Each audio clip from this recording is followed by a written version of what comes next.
Hello दोस्तों, नमस्कार। आप सबको प्रणाम। भारत और पाकिस्तान के बीच विभाजन के तुरंत बाद से ही इतना पूर्ण संबंध रहे हैं दोनों देशों के मध्य। कश्मीर मामला अहम है।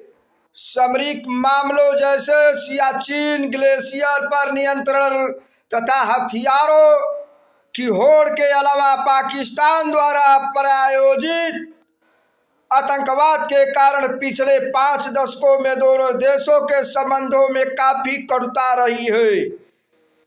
कई मुद्दों की विभीषिका भी दोनों देशों को आपसी टकराव के कारण झेलनी पड़ी, लेकिन गत कुछ दशकों में इन देशों के नेताओं तथा सामान्य जनता ने भी सुधार लाने का प्रयास किया।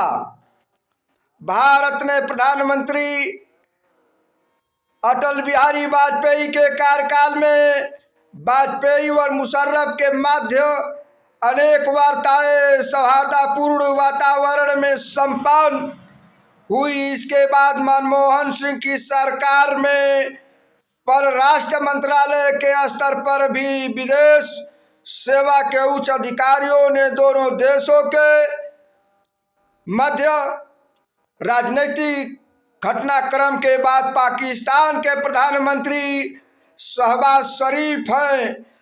भारत में वर्ष 2014 में नरेंद्र मोदी के प्रधानमंत्री बनने के अवसर पर तत्कालीन प्रधानमंत्री नवाज शरीफ शपथ ग्रहण समारोह में भारत आए थे।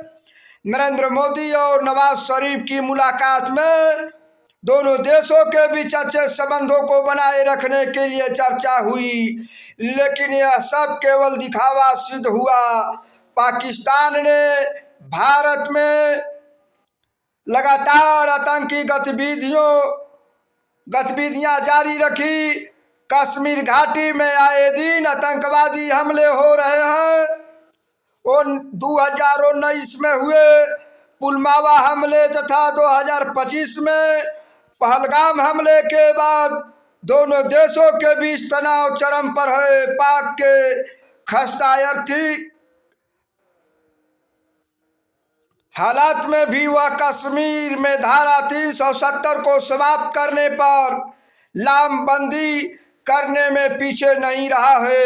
वह भारत के इस कृत्य का अंतर्राष्ट्रीय स्तर पर विरोध कर रहा है। दोनों देशों के संबंध का भविष्य क्या होगा, यह आने वाले समय में ही पता चल जा पाएगा।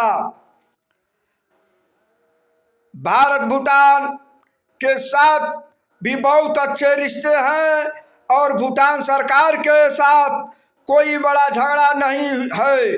भूटान से अपने काम का संचालन कर रहे पूर्वोत्तर भारत के उग्रवादियों और गुर्रों को भूटान ने अपने क्षेत्र से खदेड़ भगाया। भूटान के इस